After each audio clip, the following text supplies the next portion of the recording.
Hello, my name is Américo Cunha. I'm from Rio de Janeiro State University, and I will present the work optimization of our energy harvester via the cross-entropy method. Okay, I will start presenting to you this slide with where I have two common objects sketched. In the left side, you have a pacemaker. It's a kind of medical implant used to correct heart arrhythmias. And in the right, you have a tablet, an ordinary tablet that you use in your daily life. I ask you, what these two devices have in common?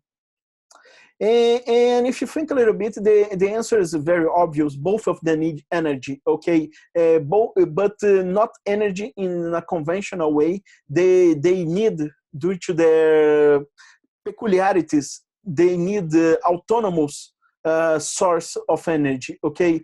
So usually this is provided by battery. But if you think a pacemaker, which is something inside the body, this battery it can't be replaced at any time. So it's good if you could have a certain kind of technology that can replace this battery, at least enlarge its life.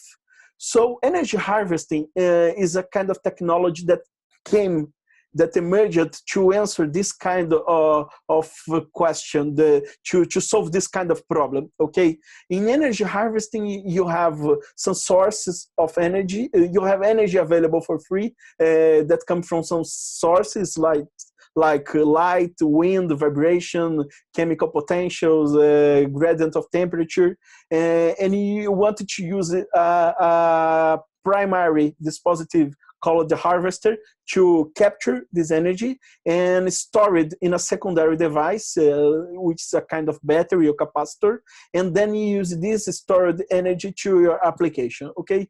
But this principle is not new. It's the same principle where classical dispositives like the water wheel or your heating dispositive at home or a solar panel in a satellite operates. But the difference of the modern concept of energy harvesting is the scale of energy involved. You are interested in small quantities of energy and what kind of applications this energy can supply the necessities. Electronic, all kinds of electronic devices, sensors for Internet of Things services, medical implants, okay? So the domain of energy harvesting is interested in provide energy solutions for this kind of objects, okay? So in this context, it's extremely important you optimize, you design the harvester in an optimum fashion so that it can be energetic efficient, obtain the maximum of energy as possible given a certain operating condition. In this work, we are interested in optimize the performance of a certain vibration energy harvesting system, okay? For this, we're going to formulate an optimization problem, but due to the characteristics of this problem, it will be extremely nonlinear and non-convex. So a very hard optimization problem.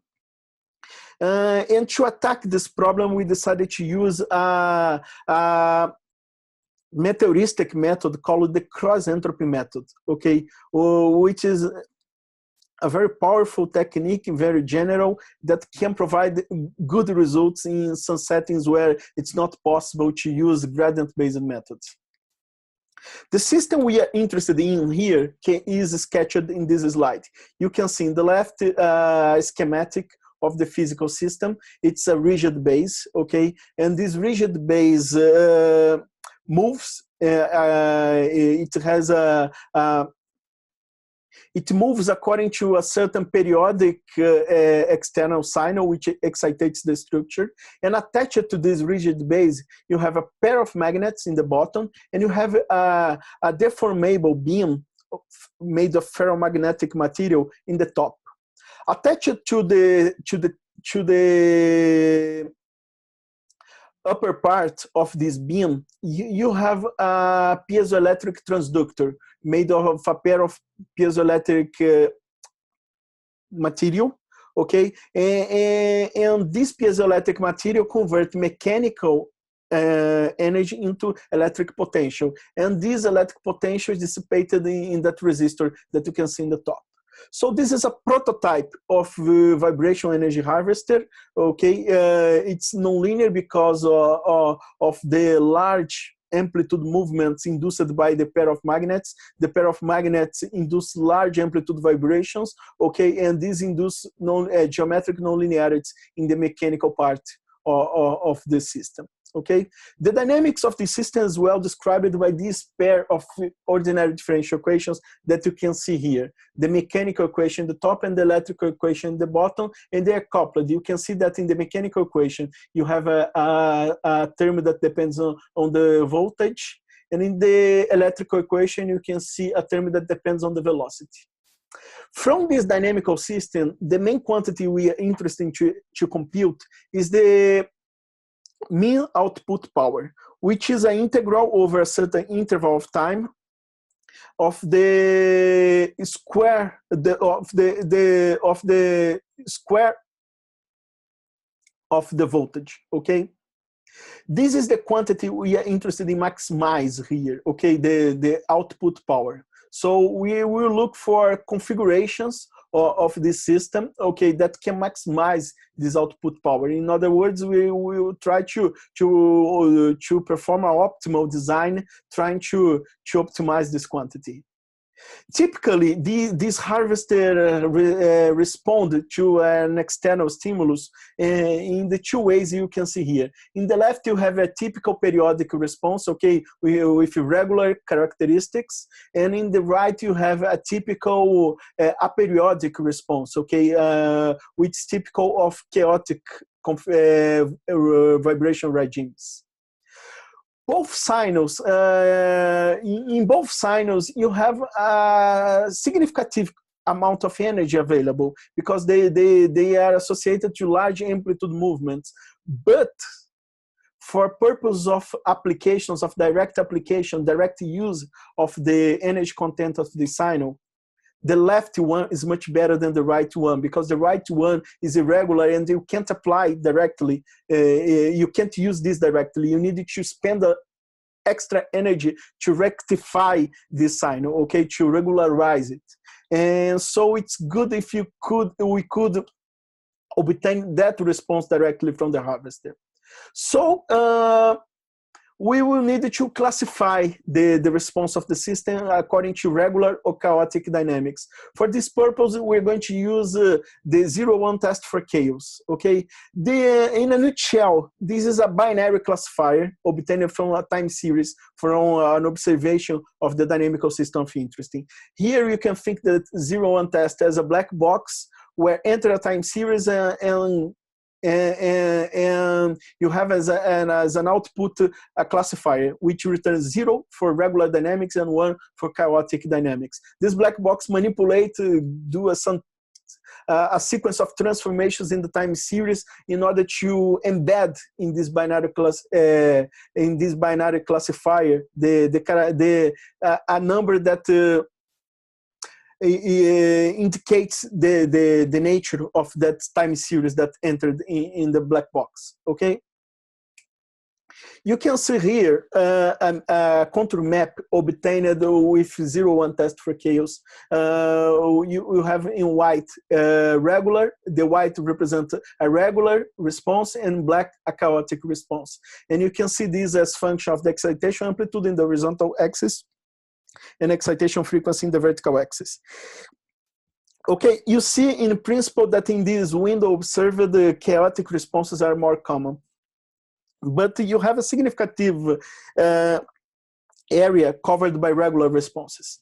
And some random tests, some numerical experiments reveal that some of the most energetic orbits, those regular orbits with more energy available, are inside this black region, like this white point here, okay? And you have an infinite number of orbits inside this black region, which represent regular, not chaotic responses and high energetic orbits. So we are interested in trying to capture these orbits, okay? In this sense, we're going to formulate an optimization problem where we wanted to maximize this objective function, which represents the mean output power, but we're going to impose a constraint given by the 0-1 test for chaos. Okay, we're going to impose that this constraint must be 0, so that we're going to obtain a regular response. And we're looking for an optimum point for this in a certain domain, in a certain feasible region we're going to prescribe. Okay, we may use penalization to transform this in an unconstrained problem, and we're going to attack this one numerically. But before I describe the algorithm, I needed to bring your attention to some peculiarities. Due to the binary nature of 0-1 test for chaos, you have jump discontinuities here, which prevent the use of gradient-based methods. So this is a very challenging, very non-convex optimization problem. So the alternative is to use evolutionary algorithms, but we don't want to use classical evolutionary algorithms like genetic algorithm, simulate annealing, etc. We're going to use an alternative method called the cross-entropy method. The main idea here is to transform an optimization problem into a rare event estimation problem. Can you see here the graph of this function with the maximum here? If we randomize the vector x and we apply it in the function x, s of x bigger than or equal to a certain level gamma is a random event. And we can talk about the probability of this random event. If this level gamma is very close to the maximum, you can see that a very small part of the graph of the function is above it, so that the chances, the likelihood you draw at random an x, which will produce a value bigger than this, is small. So this is a rare event. This can be simulated with the cross-entropy method, which the main idea is you generate a sequence of estimators for the level and for the vector which parameterize the target distribution in this case. You have two steps in this algorithm, sampling and learning. You sample the feasible region according to a certain distribution that you choose, a Gaussian or a truncated Gaussian, okay, which is represented here by G.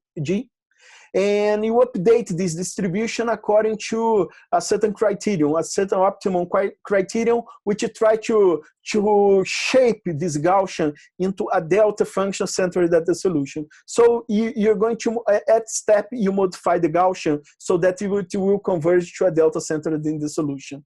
How do you update this?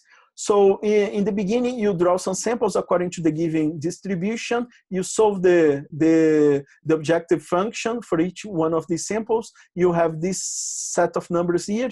With this set of values, you define an elite sample. With this elite sample, you update the parameters of the Gaussian distribution, and the mean value will provide you an estimation for the optimal point, and the standard deviation will give you some control about the error that this approximation is undergoing, okay? To see this in practice, I will compare the response obtained with the cross-entropy method with a reference response obtained by a direct search of the response in a numerical grid. Okay, we defined a 256 by 256 numerical grid. Okay, it's a fine grid for this problem. And we solved the problem directly there. We evaluated the objective function in all the points and checked the maximum by brute force. This took 4 hours in an i7 computer. You can see here the response, okay, the mean, the objective function is here, the constraint is here, and you can see here a magnification, you see the optimum point here, okay? The same problem when addressed by the cross-entropy method, sampling the domain with only 50 samples each step, okay? Using a truncated Gaussian distribution as target distribution, we can obtain an approximation in only 5 minutes. 4 hours, 5 minutes. You can see here in this video an illustration how the cross-entropy method acts in practice. In red, you can see the reference solution obtained by the direct search. You can see that in only a few iterations, 17 iterations, cross-entropy method arrived very close, okay? We studied the performance changing the number of samples. We use it to sample the domain, and we can see that the speed ups vary from 20 or up to 120. Okay, you may have up to 2 orders of magnitude of acceleration without losing accuracy with this method. And it's also robust to noise. We tested it in a noisy case where the external forcing is disturbed with Gaussian noise, and we see the same kind of speed up without losing accuracy, which is very good numerical method for optimization, be robust to noise. And we tested in a high dimensional case where not the force, amplitude, and excitation and frequency were choosing as design variables, but the mechanical and electrical parameters were using as design variables. Of course, in this case, we lose some performance, but for a moderate number of design variables, we still obtained a good speed up from 4 hours in the reference case to 35 minutes. So it's a good performance. So to close, we formulated and solved an optimization problem to maximize the recovery of energy in a certain vibration energy harvest, and we addressed this very efficiently with a simple heuristic called the cross-entropy method. And a future direction that's possible to explore is try to parallelize to improve even more the gains in terms of speed up. Okay. I'd like to thank the financial support from the Brazilian agencies you can see here, and I also like to acknowledge the invitation for this event and to be part of the scientific committee of the event by Professor Ekaterina Pawlowskaya and Professor Marian Vettigro and the organizing committee of the event. Thank you very much. If you have any question, I'll be very happy to answer.